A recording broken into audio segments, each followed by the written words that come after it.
Hi guys! In today's video, I'm going to be adding too much of everything into slime, and I've tried to find some things that I haven't seen done before, and I really hope that you enjoy this video. The first thing we're going to be adding too much of is putty, and I was really curious as to what this would do to the slime, because as most of you know, putty's kind of like slime, but it kind of has a more rubbery, plasticky feeling. So when I was mixing it in, I was kind of like, is this gonna ruin it completely? And then I was like, this is the whole point of the video, Tal, don't stress out. So I added about 8 pots, and when I was poking it at first, it felt just like a slime, really didn't have a different effect at all. It just had really awesome colors. So I started pulling up. Then I noticed my slime was really activating a lot. Obviously I hadn't added any activators since adding the putties. So I think there's an ingredient that makes the putty not melt, which also makes the slime overactivate. But it doesn't kind of keep the same effect on the slime as it does on the putty, because I found that I could melt my slime down very easily. It's very hot in England at the moment, so I just left it on the windowsill by the sun, and it turned into this amazing slime. As you can see here, very thick, very rubbery, and then it just starts falling smoothly. It's so creamy,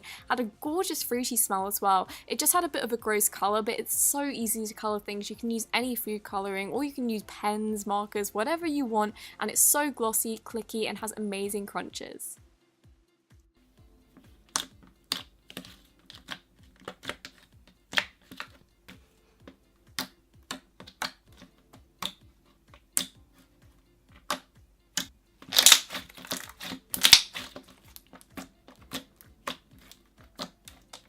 The next one's been one I've been curious about for so long, and this is adding too much pigment. I know that everyone kind of adds like a teaspoon worth, and sometimes they're like, oh, I added too much, but I was like, what if we really went over the top here and added a whole container? So that's exactly what I did, and at first it looked like it was going to turn it into a matte metallic slime, which I was really excited for, but then I realised that it was just the effect of the powder sitting on top, and as you can see, it was super metallic. So then my next mission was to get all the powders to stay in the slime, and I decided the only way to do this was to kind of gather it up, fold it in, and just stretch it out. And as you can see here, I've been playing with the slime for a while, and this is what it looked like when it was cloudy. So I was like, this is going to be super pretty when I just leave it. And after leaving it, as you can see here, a lot of the gold rose to the top, but underneath it was just beautiful. It was so breathtaking. I didn't find the texture change much, apart from the slime was really sticky when I started out, and then here it isn't sticky at all. It makes it kind of tougher, but not really. It doesn't dry it out. It's just an absolutely beautiful color, and it goes so textured when you play with it.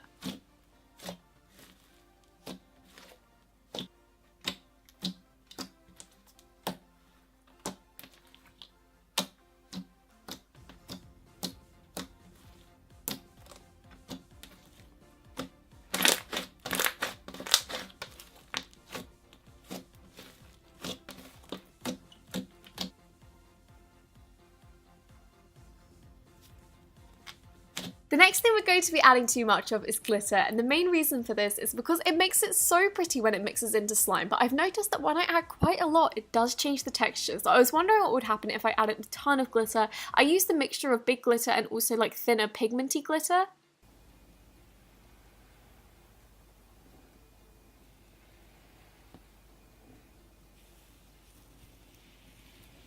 First thing that I noticed was that when I was mixing it in, the glitter started to stick really easily at first, and then the more I was pressing down on it, the more it was kind of just molding my finger shape into the slime and holding the pigment in kind of a suspension. So I wanted to mix it in more, and I started to drizzle it in the glitter. I noticed this wasn't really sticking though, so then I just went by the usual way of mixing it in, just like dropping parts in, trying to get the sticky parts out. Then I was like, this is taking ages, so I actually trapped some glitter in the middle of the slime and mixed it all together. This is what it looks like when it's cleared up. As you can see, it looks super textured on the top, and that's because it is. It really changed the texture of the slime from a nice sticky, flexible slime. It was still very stretchy, but it was very putty-like.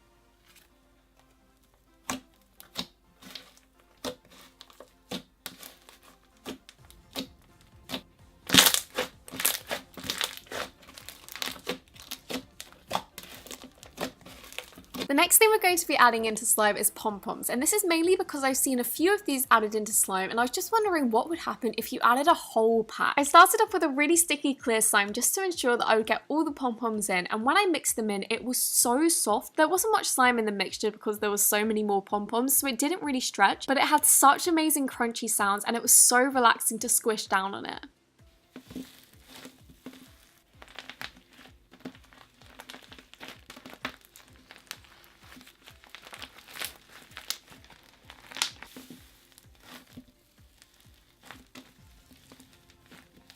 Kinetic Sand Slime is one of the first slimes I ever saw on Instagram. I was really reluctant to waste my kinetic sand on it, so when it dried out a bit, as you can see here, it does just kind of not crumble as well, so I was like, you know what, I'm just going to do it and add it in. And I thought this is going to make the slime maybe a bit tougher, but I found that when I was pushing it down, it was actually having a different effect. I found the slime started to dry out the slime a bit, and then I found that it was making it really sticky, which is really weird because they're complete opposites and you would expect the slime to just become harder. I also noticed that when I was stretching it out, it kind of looks like an icy slime, which is really interesting. So I started to add more kinetic sand just to see what would happen, and I just found that this was sticking to my hands like no tomorrow. As you can see here, I can barely get it off. It was so sticky, and the more I was playing with it, the more it was melting. So I was like, you know what, I'm just going to make this worse and add even more sand and see what happens. I know the slime activates when you add in your activator after, so I was really just looking to change the texture a bit more by adding some more sand in and getting it to melt, and I found that it melted fully. It just turned into goop, and I was like, maybe this will set.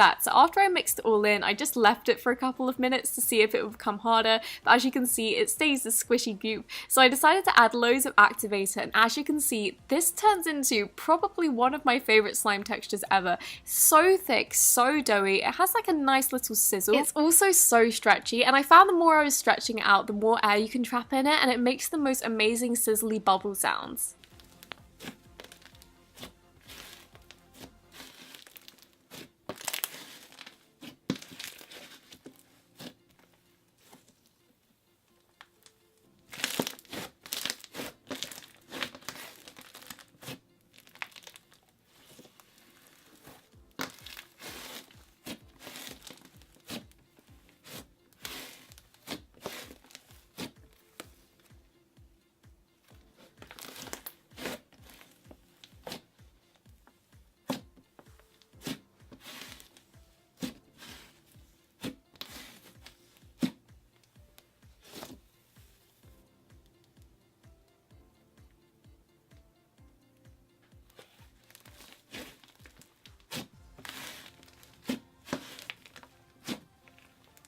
Next up, we're going to be adding too much lotion, because a lot of people have been telling me recently that when you add lotion into slime, it deactivates it, and I agree that it softens the slime, but I really don't think it takes any more activator when you're adding it into the mix. So I decided to add a whole bottle, and I added some colouring in as well just to make it a tiny bit prettier. And when I started to add my activator, I noticed that this activated very quickly, and it was really interesting for me because, as you can see here, the slime is very thin and just not stretchy at all, but then as soon as you add in your activator, it becomes slime almost immediately. The one thing I did notice about adding too much lotion was that it makes it really kind of rippy, almost jiggly when you're playing with the slime. So it doesn't make it like a really thick slime consistency. It does have very good clicks. Obviously it makes the slime a lot bigger, but it's very loose. So I really don't recommend adding too much lotion because obviously it costs a lot of money and it also doesn't have the best effect on the slime. I also found it so interesting because people use lotion to fix hard slimes a lot, and I was just kind of wondering why they did this. Then I noticed when I was pulling it, it was just ripping the slime apart, so it obviously melts down the slime a bit, which is so interesting.